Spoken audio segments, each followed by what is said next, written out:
It's exactly 1 month until France goes to the polls. Presidential candidates have been jostling, of course, for position, with independent Emmanuel Macron and the National Front candidate Marine Le Pen seen going head-to-head in the subsequent runoff in the second round. A survey after the first televised debate, however, placed far-left candidate Jean-Luc Mélenchon as the second most convincing candidate. Joining us now from Paris is Raquel Garrido, advisor to Jean-Luc Mélenchon.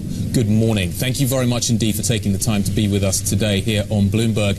Nearly half of French voters say they still haven't made up their minds. What does your candidate need to do to convince them to vote for him? Good morning.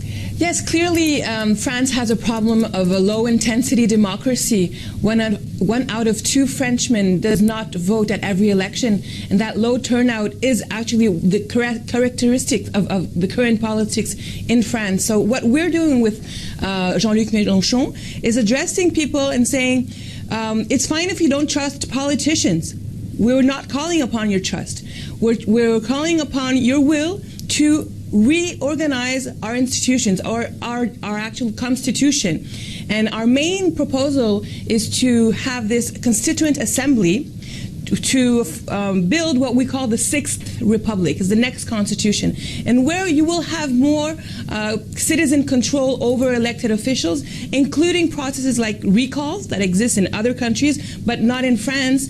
And in France, we have a bad behavior problem, unethical behaviors from politicians, and that's what we need to address first. And that's why I think Jean-Luc Mélenchon is doing a great job with this campaign, because he's not talking to your usual left-wing people, or even less far left. We're not at all from the far left. That's not what we're doing. We're just here. We're Democrats. We're just starting by that. Raquel, your candidate did incredibly well in the debates. A lot of people thought he placed second there after Macron, but he's still trailing at a distant fourth in the polls. Why do you think voters aren't going to put him up there in the results after they did in the debate? Well, polling institutions have got it all wrong in France in all the last elections. So I wouldn't really rely on those informations as information. I think Emmanuel Macron is a hype. He's been put up there by the media, by the polling institutions, and actually I think he revealed himself as being a little,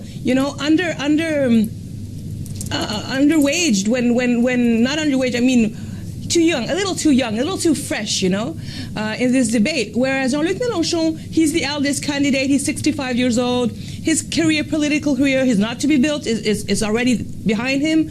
So he showed himself to be, more of the philosopher, the very cultivated man that the French people like.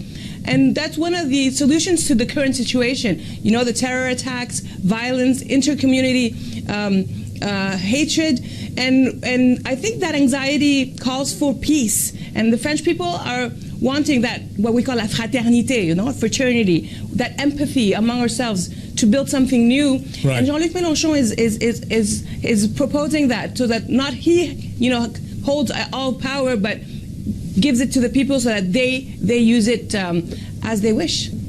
Raquel, maybe French voters, though, have had enough of the old guard, people who've been active in politics. Maybe they want a young, fresh face. Why not join forces, say, with the socialist Macron and maybe make a run with him? I think it's up to him, actually. The Socialist Party is in a very bad position because they're actually in power. They're one of the, the reasons why the French people are so disgusted with politics, because these candidates, they've been promising all sorts of stuff when they campaign, and then when they're in government, they do exact contrary. In the case of Hollande, he was supposed to renegotiate the European treaty, what we call the Mercosur Treaty. He did not do that. And a long list of things that he was supposed to do and he didn't do. So when, our strategy is to bring on board all those disgusted. And it's hard to do so with the disgusting, So I think that it would be smart on behalf of Hamon to support Mélenchon, but I'm not calling for, an apparatus agreement, because I think that wouldn't talk to the majority of the French people. Raquel, in some ways there is a comparison between your candidate and Jeremy Corbyn in the United Kingdom in the kind of base that he attracts. The problem with Jeremy Corbyn is that many people are now arguing that he doesn't represent, or he is not capable of leading a credible opposition. Do you think the comparison with Jeremy Corbyn is fair? Well, on some aspects, yes, because I think Jeremy Corbyn is talking to the working class and addressing, those issues, very simple issues of wages and what you do, in life when you're jobless and you have health problems, very basic problems that the people have. But the situation in France is different, because with Jean-Luc Mélenchon, we decided to launch this campaign aside from the political parties, including the left political parties. It's a grassroots movement within society that calls for more, ethics in politics and for more citizen control.